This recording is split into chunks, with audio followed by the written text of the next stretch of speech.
Abused extras, drunk stars, and way too many cooks in the kitchen. This is a wild, true story of the making of 1993's Super Mario Bros. If you're watching a movie made by a major Hollywood studio, there's a good chance it was either partially or completely rewritten multiple times by multiple writers. But even considering that standard, Super Mario Bros. Had a lot of writers. To be specific, about a dozen scribes turned in drafts, with a number of writing teams hired and then unceremoniously fired. Early scripts were more reminiscent of the games, as they were colorful and featured many of the villains and allies that Mario encountered throughout his side-scrolling adventures. Also, Koopa was actually a giant spiked lizard. But when producers finally settled on a pair of directors, they brought along their own ideas for script revisions. The directing team of Rocky Morton and Annabelle Jankel were best known as the creators of the dystopian sci-fi character Max Headroom. Their ideas were the ones that mostly ended up in the final cut of the movie. But the producers were so worried that Morton and Jankel had so radically departed from the source material that a new set of writers were brought in to fix it. The producers then barred the directors from even speaking to the new writers. When the principal cast arrived on set and read the new version of the script for the first time, they were furious, and this pretty much set the tone for the entire production to come. There's no denying that Bob Hoskins was an ideal physical fit to play Mario, but the role could have gone to a few different actors, all of whom are legends in their own right. Two-time Oscar winner Dustin Hoffman wanted the part, but Nintendo didn't feel that he was the best fit, so producers turned their sights towards Danny DeVito, though he turned them down. Then the casting process turned towards one of the biggest names in Hollywood history, Tom Hanks. At the time, Hanks was a rising star who was charming in every film lucky enough to cast him. Alas though, his two most recent films at the time, The Burbs and The Bonfire of the Vanities, flopped at the box office and scared off producers. In the years to come, Hanks would win 2 Academy Awards and basically become America's dad. So things ultimately probably worked out for the best for him. But who knows what alternate universe would be living in if Hanks was Mario and Bob Hoskins was Forrest Gump. You never know what you're gonna get.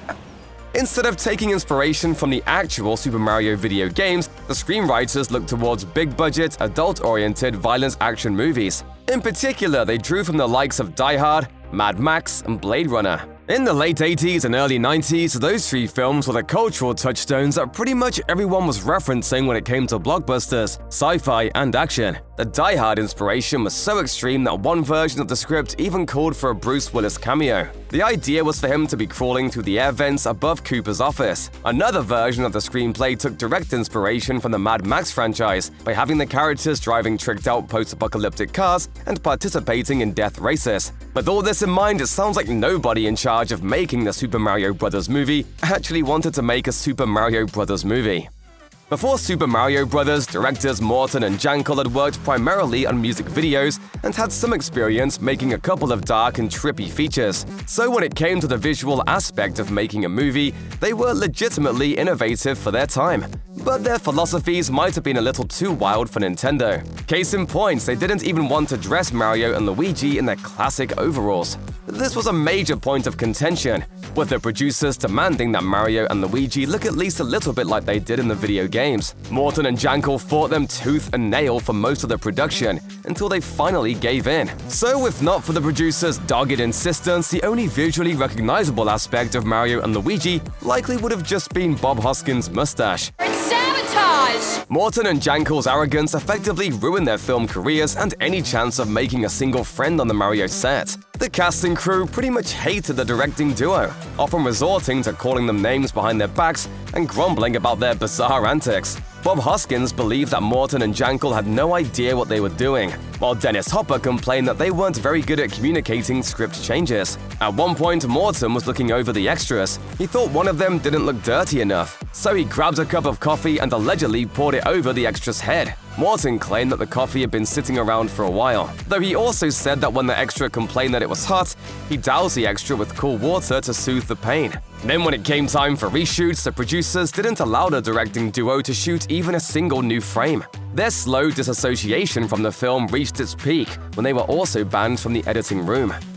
John Leguizamo and Bob Hoskins became so disgruntled during production that they eventually started drinking scotch to pass the time and make the dark days go by a little easier. But as luck would have it, on one of the days they were kicking back shots, They were called onto set to shoot a scene in which they had to drive the Mario Brothers plumbing van. Leguizamo was then reportedly a little shaky behind the wheel. When the directors yelled action, he slammed the accelerator and then he quickly slammed on the brake. The van's sliding door slammed shut on Hoskins' right hand, and then he had to wear a flesh-toned cast. And that clearly wasn't Hoskins' only bad memory from the whole production. In August 2007, he opened up about the whole experience during an interview with The Guardian. To say that he didn't hold back would be putting it mildly. As he recalled, "The worst thing I ever did was Super Mario Brothers. It was a nightmare. The whole experience was a nightmare. It had a husband and wife team directing, whose arrogance had been mistaken for talent. Nightmare. Idiots." When bringing the Super Mario world to life, the filmmakers made the unique choice to not include Princess Peach, but instead Princess Daisy. She's played by Samantha Mathis, who was perhaps then best known for the 1990 cult classic Pump Up the Volume. However, those with keen ears may recognize Mathis's voice from another movie released just a year before Super Mario Bros. That would be Ferngully, The Last Rainforest, in which he plays Krista, the young fairy who stands up to toxic sludge monster Hexus and falls in love with Zack the Lumberjack. Look out! Bless your eyes with magic light, I give the gift of fairy size. Oh, It's pretty impressive for someone to play two different iconic characters within a year of each other, even if the Daisy of the video games is a little different than the version Mathis played.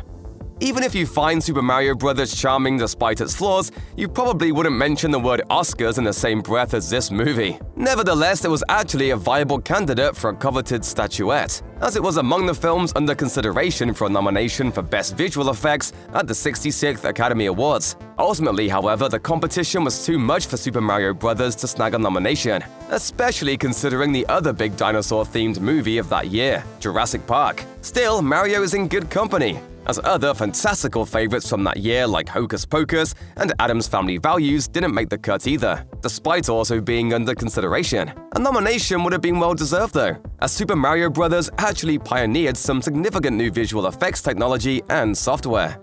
Even though script rewrites were basically a daily occurrence on the Super Mario Bros. Set, the actors generally tended to stick with the lines they were given once they were finalized. Even Dennis Hopper, who reportedly once spent more than 3 hours chastising the directors over the constant dialogue changes, eventually chose to go along with what was written.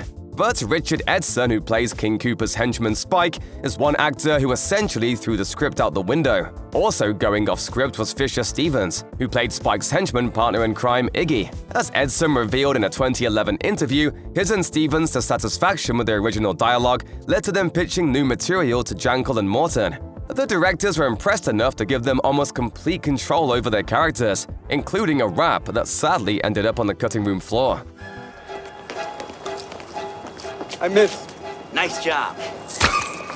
One of the most iconic heroic characters from the Super Mario franchise is a humanoid toadstool Toad. But alas, he doesn't have a very big role in the Super Mario Bros. Movie.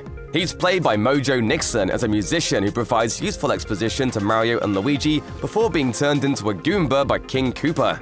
He does appear a few more times after that, but it's not a very significant part. That wasn't always going to be the case though. In multiple versions of the script, Toad is a key ally once Mario and Luigi end up in King Koopa's world. In the first screenplay draft, he was originally going to look like a 3-foot-tall toadstool-shaped creature, basically his appearance in the video games, rather than a human with a funky haircut. A later draft reinvented Toad as being part humanoid and part chameleon, which subsequent writers initially stuck with before downplaying his lizard features in a later revision. If you ask anyone who worked on Super Mario Bros., they'll probably tell you it was a pretty rough experience, and their opinion of the final product generally isn't so great either. Samantha Mathis, for one, called it a pretty bad movie when she stopped by the Saturday Morning Rewind podcast in 2019. But that isn't to say that they completely hate it. Mathis also noted that she does appreciate the affection from the fans who love the movie. And as John Leguizamo told Slash Film in 2022, he's gained a greater affection for the flick for the same reason. He also appreciated the trailblazing decision to cast a Colombian actor like himself in a leading role. And Fisher Stevens even told Entertainment Weekly in 2021, I can't wait till my kids are old enough to watch this movie. And visual effects designer and supervisor Chris Woods has praised the work that he and his colleagues did for the film. Meanwhile, Alan Apone of the production company Makeup and Effects Laboratory said in a 2011 interview, "We achieved everything and more than we set out to do." Super Mario Bros. Wraps up most of its plot points fairly conclusively. But just before the credits start to roll, viewers are hit with a whopper of a tease when Daisy shows up at the Mario Bros. Apartment in full-on combat gear to recruit the siblings for another adventure. So you could easily be forgiven for thinking that there's a Super Mario Bros. Sequel out there. And you'd actually be kind of right, sort of. Super Mario Bros. 2 exists as a digital fan comic, created by Ryan Haas and Stephen Applebaum, the owners of the Super Mario Bros. The Movie Archive website. In addition to Daisy and the brothers, characters like Daisy's father, King Reznor, appear in expanded roles. The comic also expands upon the powers that Daisy gets from her dimension-bridging meteor fragment. What sets the comic apart from other fan continuations is that it has input from Parker Bennett, who penned the film's second draft. Though the original comic remains unfinished, a reworked version debuted in 2021 that seemingly swaps Wart out with Dino Hatton Police Chief Sergeant Simon, one of King Cooper's former associates.